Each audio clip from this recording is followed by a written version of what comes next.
So I think I know how to explain this now, why we won't need education in the future. That's right, we don't need to go to school in the future. Because education is for us to get resources to each other, and AI is already making that really fast and efficient. Pretty soon we'll just tell AI what we need delivered, and it brings it to us instantly. So we'll literally just say, Alexa, put this on my shopping list, and then they'll say, sure, it'll be droned to your house in 1 minute. I mean, I can get an Uber in 2 minutes. It's already happening. So anything you need at your fingertips with AI. And the other reason was because we were trying to figure out who we are and what reality is. And in holographic simulations, you can think, they will be connected to your neural network through spatial computing goggles, and it will manifest in your VR experience. So we'll see ourselves wearing these spatial computing goggles and connecting with our eyes, prompting it through our eyes and our thoughts and our mind, thinking it and it showing up in our spatial computing goggles. And we'll realize that we're kind of doing that with Alexa. Pretty soon you can just, maybe it'll read your thoughts. Maybe it's been doing that the whole time. Maybe this whole thing is just waiting for you to command it into being. Maybe we are gods inside of a very intelligent world. And maybe we re-engineered this world, is that the right word? From the inside out. We're going to recreate reality. We've all said that. What happens when our technology gets so good that we think it's real? We already can't tell if it's an AI or a human. There's AIs on this app. And you know what AI is going to teach us and help us with? Not to get more resources to each other, not to figure out what reality is and who we are. Well, yeah, that last part. To figure out, to help us to awaken to what we've been doing this whole time. Powerfully creating, unconsciously. You have a doubt, it manifests. You have a belief, it manifests. Well, that's the way it is. That's the way it is. See? Do you hear yourself? You, God, you. Literally manifesting everything and speaking it and thinking it into existence. If you don't believe me, ask yourself, what do you believe is true? Write it out on a piece of paper and look at those beliefs and tell me how you're not experiencing that in your reality. Try to change that belief however you can, and guess what? Boom, it's yours. Abraham Hicks said, just try to talk yourself into it. That's it. Just believe it's possible. Because this is an intelligent world, and all things are possible here. But you keep throwing a monkey wrench into the computer code by saying, no, that's not possible. So they told me I can't. But this is an outside world, not an intelligent one. Rewrite that code. None of this is real. It's a very intelligent illusion, whether you understand that or not. Start coding it, and don't throw monkey wrenches into what it is you truly desire. See it, know it, press enter, give it to, not the universe, the AI intelligence that's all around us, to calculate it up and send you an image. Say, hey, how do I make this possible? Opening my own business. But that's what an unconscious human does, doesn't they? When you really, really get this, you're not going to be asking on how to make money. This is the abundance we were promised.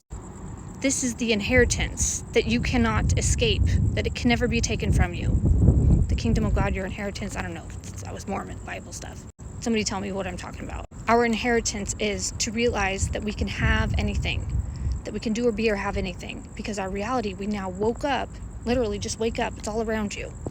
This is an intelligent world. You don't think it is because you just keep seeing it as this solid space. But we're going to have to realize our technology is exactly like reality. So what do you think reality is? We'll start training ourselves with technology, and then we'll start doing it in the real world. Just think it, know it, and watch it show up. We call that manifesting. You know, that's a computer word. We call it a law of attraction. Terrible, not a very good definition. There's no laws in this world. Forget the universe. That's just a construct of this intelligent world. There's no universe giving you things. There might be like an AI.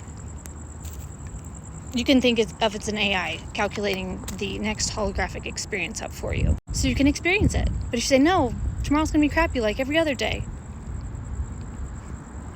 that's all this is. It doesn't have a judgment. It's going to give you what you keep thinking about. People keep telling you, careful, careful, careful. Don't let them program you with their fear. Some girl on here said, I don't like to be a content creator. I like the 9 to 5. It's stable. It's wonderful. She almost like had me sold. But I said, I don't like to do that at all. Those are all her beliefs. Those are her beliefs, not mine. You don't need their beliefs, especially if they're boring and they make you kind of bummed out and they're not fun.